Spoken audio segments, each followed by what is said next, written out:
Well, I'd like to begin by quoting Admiral Stockdale, who famously asked, "Who am I, and what am I doing here?" That was the very question that came to me when Nathaniel invited me to sit on this panel. The first thing that occurs to me is that perhaps I've been invited because I am the owner of a hat that looks remarkably like the one that Whittaker Chambers models on the cover of this program. It's possible I've been invited because I'm also an avid viewer of the Showtime series Homeland, about a jihadist traitor working his way up into the highest levels of the U.S. government, positioning himself for a run as vice president in a way reminiscent of the machinations of an Alger Hiss or a Henry Wallace. I think the more obvious reason why I've been invited is because Nathaniel is extremely, very persistent. And he would not take no for an answer, even though I kept explaining to him that I have very little knowledge of Whittaker Chambers beyond having read the book when I was approximately 16 years old, like many people, and having been influenced by it. I do not feel I am in any way an expert on Chambers or Witness or its influence and impact. Nevertheless, I am here, and I will talk as directed. And what I'd like to talk about is actually picking up a little bit from where Elliot started. And I might add, by the way, the irony that both Elliot and I happen to hail from an organization, the Council on Foreign Relations, that Whittaker Chambers no doubt would have seen as a hotbed of pinko commie simps. But nevertheless, the world changes. But when I think of Witness, what I think about it is, when I think of it, I think not just of the fact that it is a document of great literary power, which of course it is and is the heart of its appeal, but also the fact that it was this very potent weapon in this ideological battle against communism that was raging when it came out. And it was not a weapon that was designed, funded, or created by the U.S. government, but nevertheless it became a very powerful instrument of warfare against the appeal of communism, and I'm sure inoculated millions of people in the United States and no doubt around the world to the appeal of communism, and revealed its true face, which the communist hierarchy did so much to keep hidden. There was, of course, a much larger war, ideological war, what I think more accurately can be called political war, being waged by the U.S. government and by a lot of individuals, including folks like Norman Podhoretz sitting there, against the appeal of communism. And I think the message that I take from that period, from Witness, and not just from Witness, but from many other manifestations of this struggle, whether you think about Radio Free Europe, Radio Liberty, the Congress for Cultural Freedom, Encounter magazine, or for that matter, CIA secret funding that was provided to Christian democratic parties in Europe to resist communist appeals, or in Japan, or much later on in the 1980s, the efforts that were made by the U.S. government to fund and support Solidarity to undermine the communist regime in Poland, or when you think about the role that was played by the U.S. government in helping to smuggle Solzhenitsyn's The Gulag Archipelago out of Russia, and to see that it was published and received a wide audience. When I think of all of that, I think that there are echoes here and lessons that we should learn for the present day for the ideological struggle we face today. And it's not an ideological struggle against China, even though China may well turn out to be our greatest adversary in the long run. But China does not really have a transcendent ideology at the moment. It's really fueled by nationalism, having discarded most of its communist ideology. But when we think about ideological struggle today, the obvious one is against the forces of jihadist extremism. And I think that there are lessons here from the days of Witness that we can learn in terms of how to wage today what was then known, and I think should be known again, as political warfare. And since George Kennan was previously invoked by his greatest explainer and student, I thought I would begin by invoking Kennan once again from a 1948 memo he wrote on the inauguration of organized political warfare, to define what I'm talking about when I say political warfare. Kennan had a pretty good definition, saying it's the employment of all means at a nation's command, short of war, to achieve its national objectives. Such actions are both overt and covert.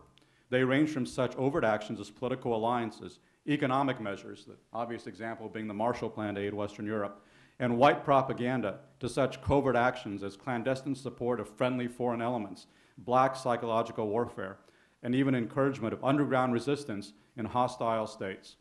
I think most of those are actually pretty relevant today when we think about the great struggle going on in across the Muslim world between the forces of extremism and those of moderation.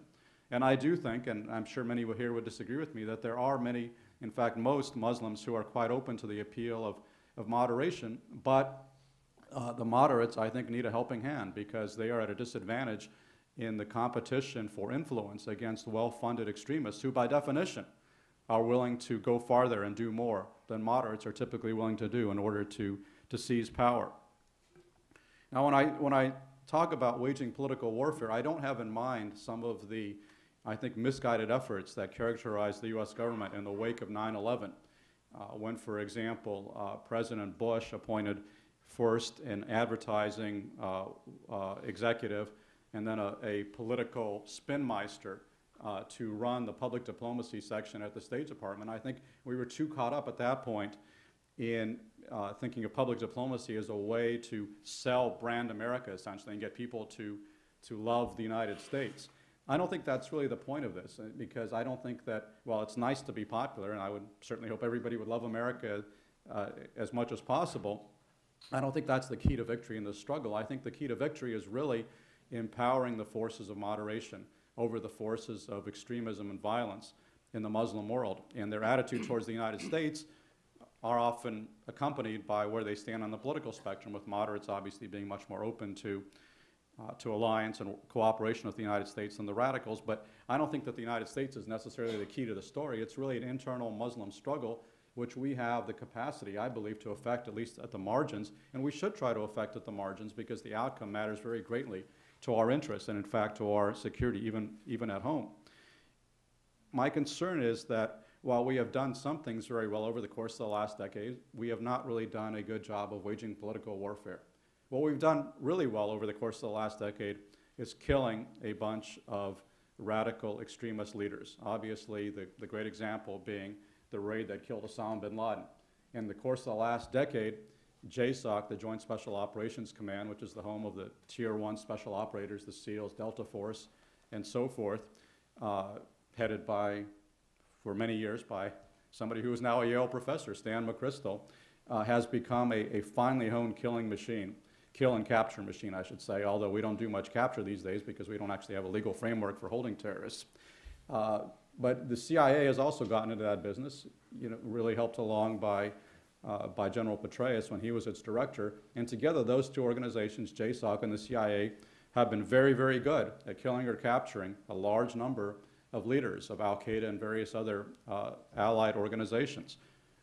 I'm all in favor of that. I'm not against those raids. I'm not against those drone strikes. I think it's necessary. But I also believe it's insufficient. And the analogy that I would draw would be to the kind of campaigns we have waged in Iraq and Afghanistan. In Iraq, we were doing an excellent job of going after individual bad guys from the start of the war up until the end. And there were notable successes, such as capturing Saddam Hussein, killing Abu Musab al-Zarqawi, and so forth. Joint Special Operations Command became this amazing machine that was conducting a dozen raids a night in Iraq. But it was really not sufficient to win the war until we did some other things, until we had what would be known as full spectrum counterinsurgency, which involves more than just killing or capturing enemy leaders. It also involves many other lines of operations, security operations, also dealing in a limited way at least with some of the economic and social concerns, reaching out, for example, to tribes and trying to bring them into the Sunni tribes, trying to bring them into the larger structure of Iraqi governments. So, the kill or capture piece is essential, but it's only one piece of the larger puzzle. And if we focus on that alone, I don't think we're going to be successful in this battle that's going on in the Muslim world. My concern is right now we are largely favoring the kill and capture piece, especially in places like Pakistan and Yemen, Somalia to some extent, and some other states, where I don't think we really have great strategies of waging political warfare. And that, I think, is what we really need to do. That is a gap that needs to be filled, and I think we can we can draw lessons from the days of the Cold War as to how to do that.